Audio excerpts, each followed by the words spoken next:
जय श्री राम बच्चों।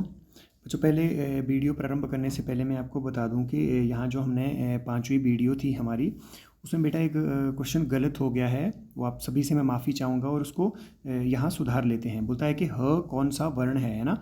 यहाँ क्या है, महाप्राण। ये बेटा महाप्राण सघोष है ना। यहाँ थोड़ा सा मिसप्रिंट हो गया था। ये क्या है, यहाँ अ की जगह स होगा है ना, तो प्लीज़ इसको सुधार लेना है ना।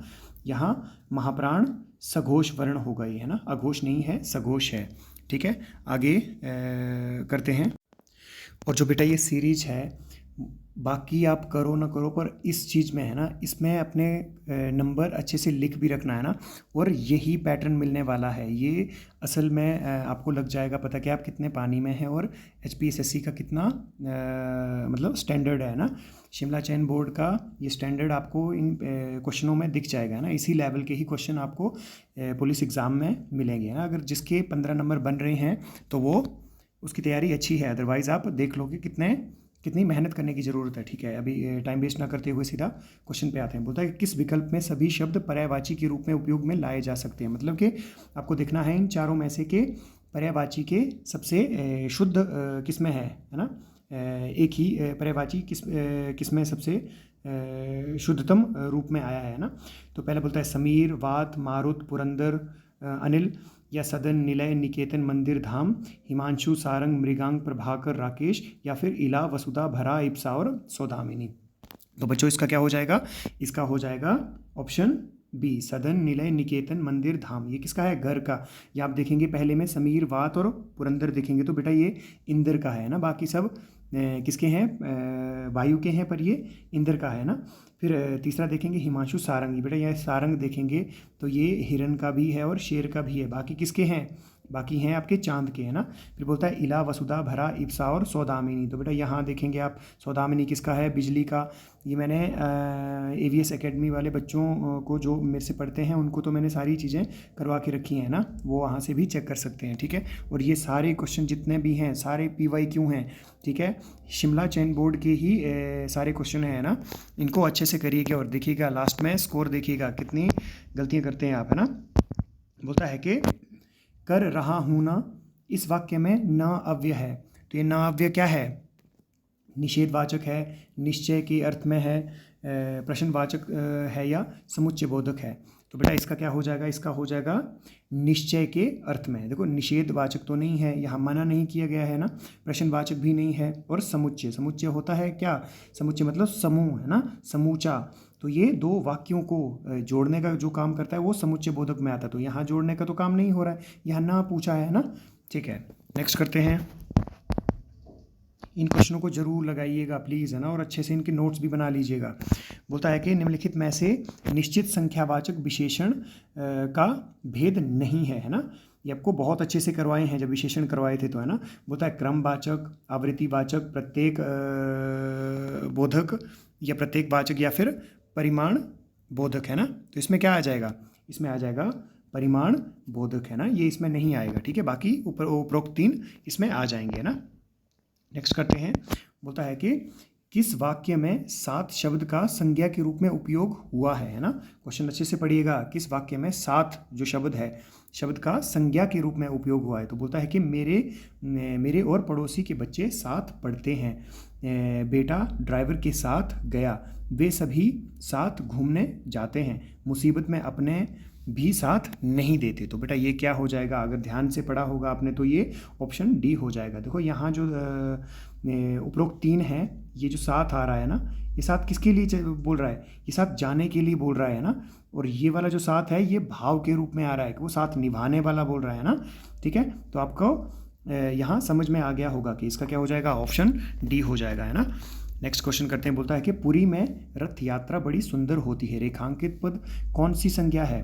तो कौन सी है बच्चों, जातिवाचक है, व्यक्तिवाचक है, भाववाचक है या द्रव्यवाचक है। यदि बेटा आपने देखा होगा वाक्य में किसकी बात कर रहा है, ये तो किसी कर रहा है व्यक्ति, क्योंकि पुरी ये किसके बारे में है, उड़ीसा में, है ना। जो जगन्नाथपुरी की रथ यात्रा निकलती है वो उसी के बारे में बोल रहा है ना।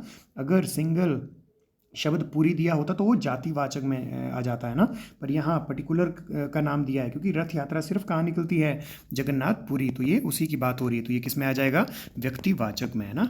बोलता है कि आकाश में काले काले डैश छा गए। तो क्या छा गए? वारिद छा गए, वारिज छा गए, वारिधी छा गए या वारी जात छा गए। तो क्या होगा बच्चों? ये होगा वारिद। मैंने एकेडमी में ये सारी चीज़ें आपको करवा के रखी हैं, AVS वाले, है ना।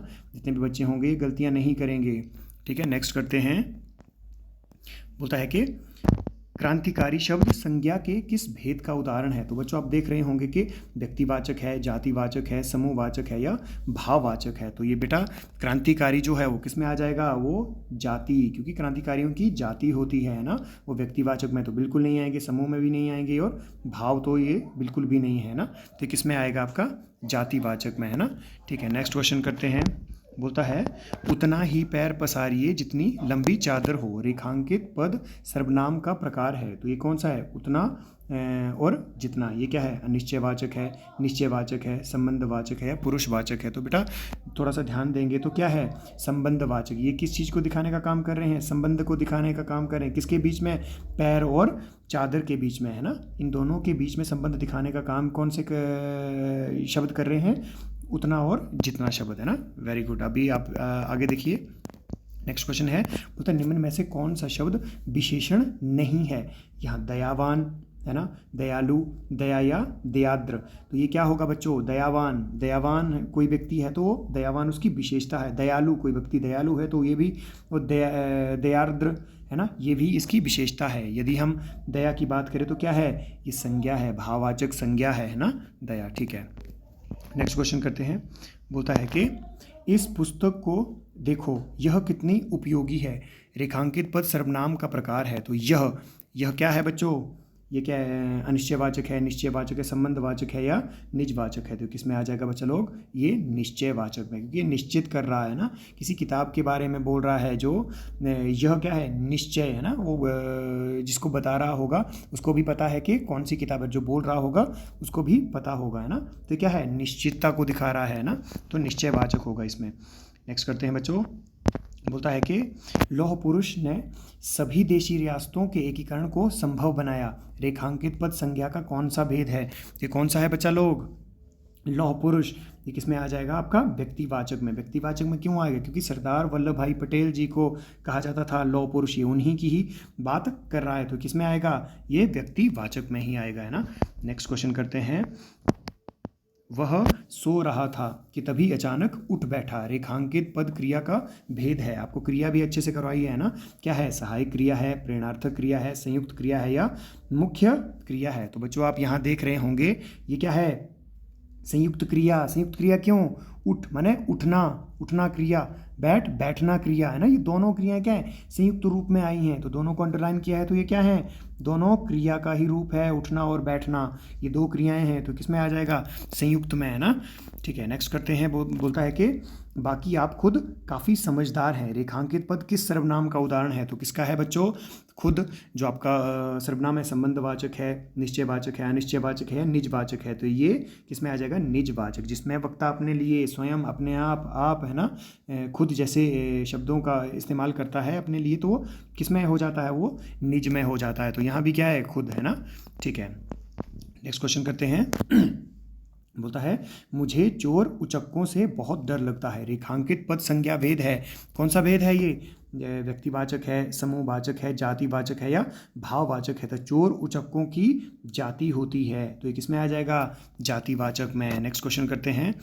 बोलता है कि डैश माँ मुझे बहुत प्यार करती है। रिक्त स्थान की पूर्ति गुणवाचक विशेषण से करिए। तो बेटा यहाँ ध्यान से क्वेश्चन देखना है। तो गुणवाचक क्या है? मेरी, हमारी, तुम्हारी या प्यारी। तो यहाँ क्या है? माँ का गुण है कि वो क्या है? प्यारी है ना। प्यारी माँ मुझे बहुत प्यार करती है। इसमें गुणवाचक विशेषण क्या आएगा बच्चों? प्यारी आएगा, है ना।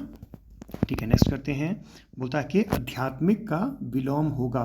पारलौकिक होगा, काल्पनिक होगा, भौतिक होगा या पराभौतिक होगा। तो इसका क्या हो जाएगा बच्चों? इसका हो जाएगा आध्यात्मिक का भौतिक। आध्यात्मिक क्या होता है? स्पिरिचुअल, है ना। और जो सांसारिक जगत से प्रेम करता है वो भौतिक होगा, है ना। तो अध्यात्म जैसे प्रेमानंद जी महाराज हैं, तो क्या है? वो आध्यात्मिक हैं, उन्हें भौतिक जगत से कुछ लेना देना नहीं है, है ना। तो दूसरे जो हमारे जैसे मनुष्य हैं वो क्या है? वो भौतिक जगत से प्रेम करने वाले हैं। तो आध्यात्मिक, है ना। आध्यात्मिक का अपोजिट क्या हो जाएगा? भौतिक। विलोम क्या हो जाएगा? भौतिक। नेक्स्ट क्वेश्चन करते हैं। बोलता है कि प्रातःकाल सैर पर जाया करो पद परिचय की दृष्टि से रेखांकित पद है, तो क्या हो जाएगा बच्चों? ये आप देख रहे होंगे, ये प्रातःकाल सैर पर जाया करो, तो ये क्या है?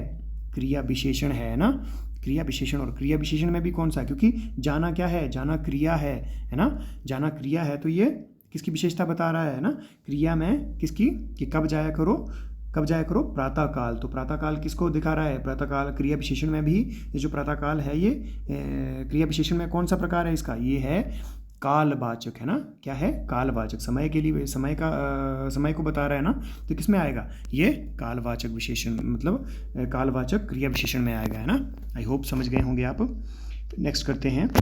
बोलता है बैल का बैल गया, 9 हाथ का पगहा भी गया। लोकोक्ति का अर्थ क्या है? जैसी करनी वैसी भरनी, जबरदस्ती आगे बढ़ना, बहुत बड़ा घाटा होना, या मूर्ख गुण की कदर करना नहीं जानता। तो इसका क्या हो जाएगा बच्चों? अगर ध्यान से देखेंगे कि बैल का बैल गया, 9 हाथ का पगहा भी गया, तो क्या होगा? बहुत बड़ा घाटा होना, है ना। नेक्स्ट क्वेश्चन करते हैं। स्पर्श संघर्षी व्यंजन निम्न में से कौन सा है? तो बेटा यहाँ क्या बोल रहा है? ये स्पर्श संघर्षी व्यंजन है ना, तो स्पर्श संघर्षी व्यंजन कौन सा है? क है, छ है, ट है या ठ है? तो इसका हो जाएगा छ, है ना। जबकि स्पर्श संघर्षी हैं जो वर्गीय व्यंजन है ना, च, छ, ज और झ, ये क्या है? ये स्पर्श संघर्षी। अगर संघर्षी व्यंजन पूछे तो श, श और स, ये क्या है? ये संघर्षी व्यंजन, मतलब इनको बोलने में हमें बहुत संघर्ष करना पड़ता है ना, हवा घसीट के मुख से बाहर निकलती है ना, संघर्ष। जब आप इसको बोलेंगे तो आपको खुद ही समझ आ जाएगा, ठीक है। ठीक है, नेक्स्ट क्वेश्चन करते हैं। अंतिम क्वेश्चन है ये बेटा, निम्नलिखित में से अर्ध समृद्ध स्वर कौन सा है ना। बोलता है कि निम्नलिखित में से कौन सा अर्ध समृद्ध स्वर है, तो कौन सा है बेटा? ओ है, औ है, अ है या ए है? तो क्या कौन सा हो जाएगा? ये हो जाएगा बच्चों